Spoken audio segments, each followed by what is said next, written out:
All right. Hey, folks, it's Faz here from Fazlifts. Today, I'm going to be talking about how to set up your diet on a cut.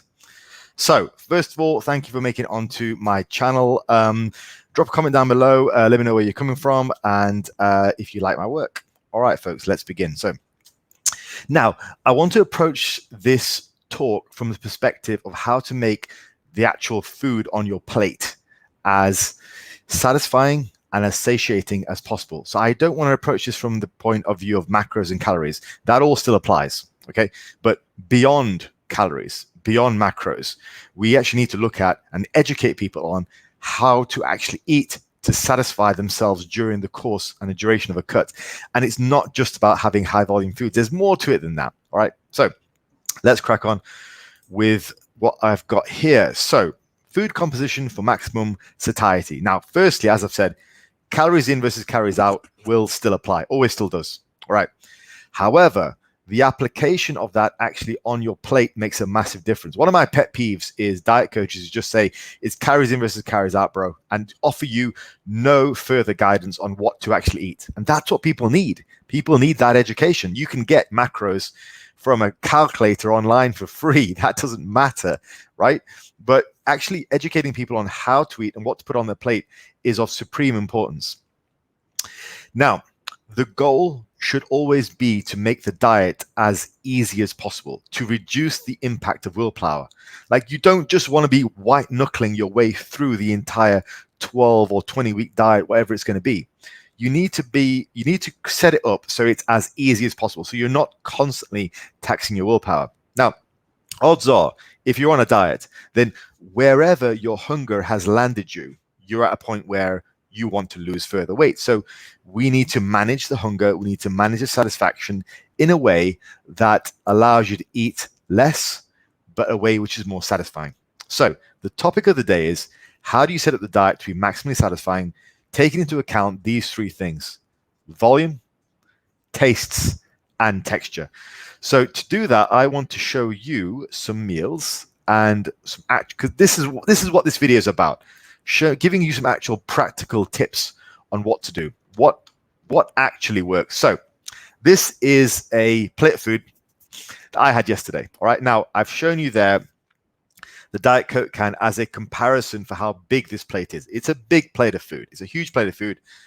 Approximately the food volume alone weighs a kilo. All right, so we've got like a lot of rice there, a lot of cauliflower rice with peas at the bottom, so a ton of vegetables. All right, if you can't quite see them there, but you've got also a ton of potatoes, and then we've got some black beans, and then we've got a frittata that I made, which is eggs and minced beef and potatoes.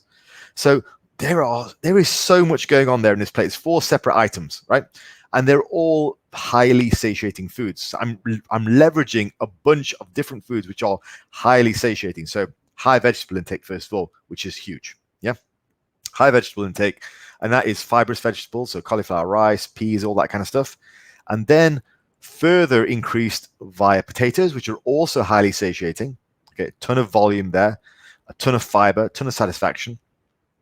And then we've got sort of lentils, beans, and pulses, that category, and I've used black beans, also highly satiating, very filling. So I've got a portion of those, and that has a ton of fiber in it as well as having a lot of volume in, and also holding a lot of water themselves. And finally, this frittata is a recipe that I've made, which, to be fair, a lot of people would eat just as its standalone meal, but it's there to provide further bulk. The eggs provide bulk. You can also use egg whites if you want to. Minced beef is there to provide further satiety. So this meal massively leverages volume and highly satiating foods. Now, the next thing is, this meal also encompasses a couple of different textures, and that's important.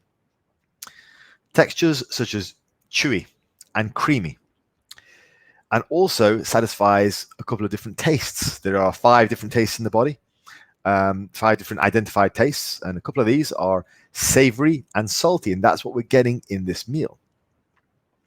So as you can see, it's not just about, definitely not just about calories in versus calories out, and it's certainly not just about volume. You can also break it down, and you should break it down into textures and tastes. And that's kind of what this video is about. Like, sure, you can have a high volume diet. But if you're also not taking care of the textures and the tastes, you're going to run into problems. You're going to miss certain tastes.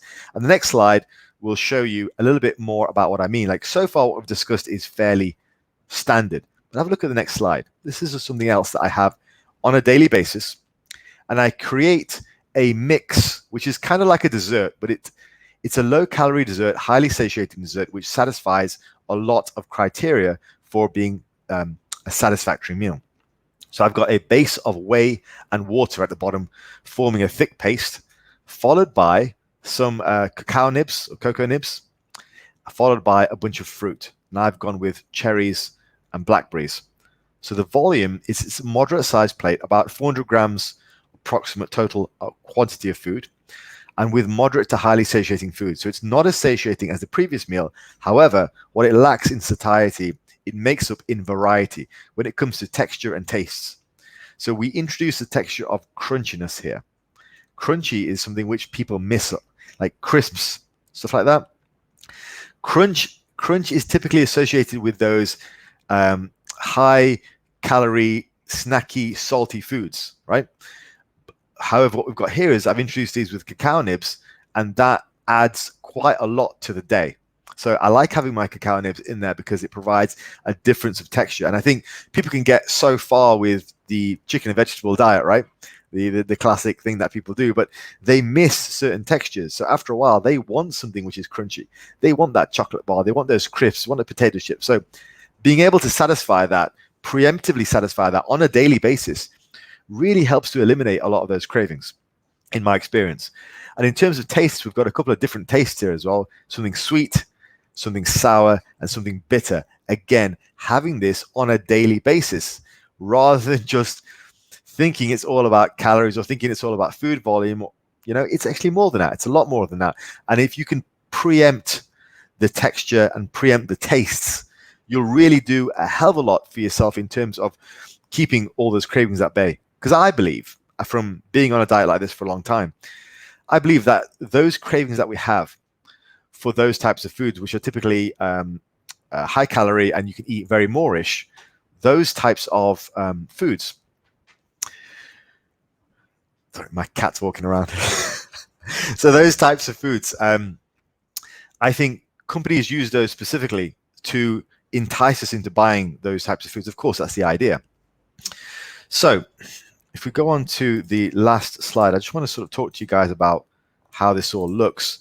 So if we have a look at it as a whole, over the course of a day, these are the things that I prioritize. Firstly, high volume, highly satiating foods. Pick some of the right choices. So what we're really looking for, the most satiating types of foods are those which are high in fiber and moderately high in protein. So fiber intake, I believe, is one of the most important things. Now, the fiber intake for a typical day is roughly, for me, about 75 grams. So it's very high. I think the recommended daily allowance is about 35 grams. Most people get about half that. I'm up to about 75 on a good day. Personally, for me, I don't have an issue in terms of digestion with fiber. As of yet, I've not experienced any negatives from high fiber intake. Digestion is fantastic and appetite reduction is amazing.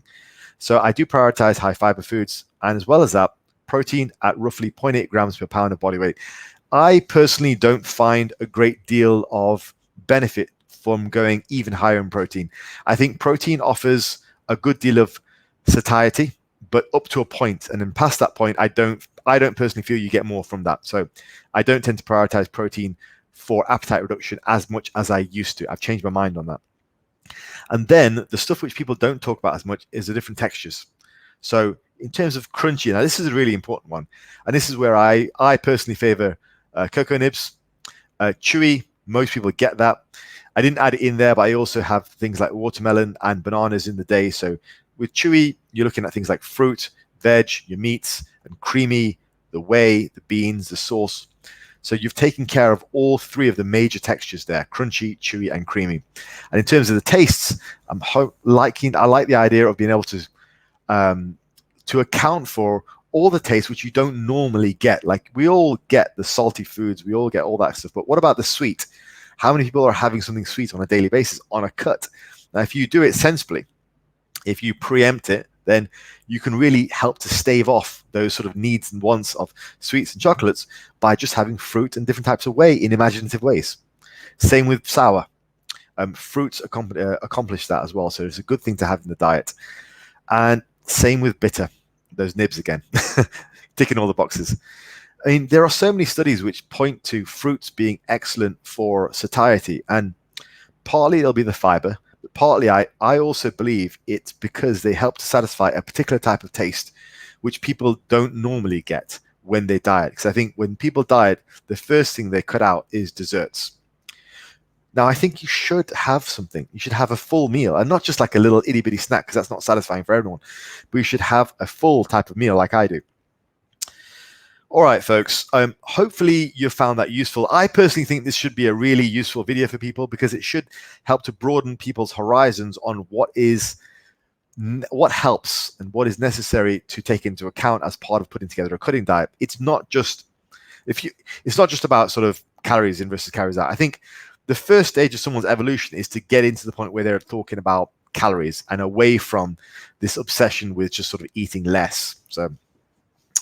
So firstly, or like some stupid stuff like, keto without counting calories or whatever, right? So that's the first point, of course. The first point of evolution is getting to the point where you are aware of calories at least. After that, I think people then start to look at satiating foods. And for some people, that transition takes a while. And then after satiating foods, after high volume foods, I think you should then look at taking into account other things such as texture and such as tastes. And I think if you can preempt those, you should be able to stave off those cravings for quite a long time. And with the volume that you stave off, you should be able to stave off actual hunger for quite a long time. So yeah, let me know what you think about that. I personally have found this type of stuff that I've been doing here to be extremely useful for me. And it makes cutting an absolute breeze now, and it makes my diet pretty much on autopilot. So hopefully it'll help you guys as well. Let me know what you think. All right, folks. I will speak to you next time.